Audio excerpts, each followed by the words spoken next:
تعال اقول لك ليه حسام عبد المجيد احسن مدافع في مصر دلوقتي بيلعب احتياطي في المنتخب، وليه مصطفى محمد بيتعامل معاه اللي بيتعامل معاه ده، وليه ما انضمش ناصر ماهر وزلاكا وفتحي وشحاته وغيرهم وغيرهم وغيرهم. كل ده عشان سبب واحد بس، ايه هو؟ ان هم ما رضيوش يمضوا في النادي الاهلي. هتقول لي انت عشان لابس تيشيرت الزمالك بقى ونظريه المؤامره، وايه دخل الاهلي بالمنتخب والاهلي بيتحكم في المنتخب؟ هشرح لك الموضوع ببساطه. هات الاهلي والزمالك دول حطهم على جنب دلوقتي، وهات بقيه انديه الدوري لما بييجوا يتفاوضوا مع اللعيب معاهم ورقه واحده في التفاوض، ايه هي الفلوس؟ اللي هو يقول للعيب هتاخد 20 مليون مثلا، فاللعيب يقول له لا انا عايز 25، فيتفقوا على 23. يجي بقى بعد منهم الزمالك معاه ورقتين في التفاوض. اول ورقه اللي هي الفلوس اللي مع كل الانديه، تاني ورقه رجال الاعمال. يعني مثلا اللعيب اللي هو لو الزمالك شايفه مهم ممكن يديله 30 مليون، ورجل اعمال يديله هديه عربيه فيلا حاجه زي كده. يجي بقى النادي الاهلي معاه اربع ورقات، معاه الورقه الاولى بتاعت الزمالك اللي هي الفلوس طبعا، يدي اللعيب مثلا 30 مليون، ومعاه الورقه الثانيه برضه اللي هي رجال الاعمال، يدي اللعيب عربيه او فيلا، ومعاه الورقه الثالثه هي الاعلانات، لان نادي الاهلي ده نادي الدوله. وانا مش عارف برضه ازاي في اهلاويه مقتنعين ومتاكدين الزمالك نادي الدوله، مش فاهم ازاي نادي دوله واخد 14 دوري في 100 سنه. مش عارف يا جدعان انتوا بتهزروا يعني. ما علينا. الورقه الرابعه اللي مع الاهلي بقى هي منتخب مصر.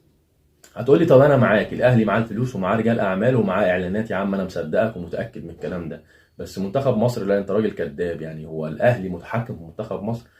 هقول لك الموضوع بسيط وسهل، برضه نجيبوا الموضوع ده بالعقل. هات قائمة المنتخب دلوقتي او في اي وقت قبل كده، وهات اي لعيب مش من الاهلي ويكون مش محترف مثلا من جوه مصر، هتلاقي ان اللعيب ده عشان ينضم لازم يكون عمل مع فرقته اداء قوي جدا عشان يروح منتخب مصر. لكن الاهلي، هات لعيبه الاهلي كده في المنتخب، هتلاقي مش كلهم برضه عشان ما نظلمهمش، هتلاقي في منهم كان بيقدم ضحك في الدوري، وجمهور الاهلي نفسه مش طايقه وعايزه يمشي.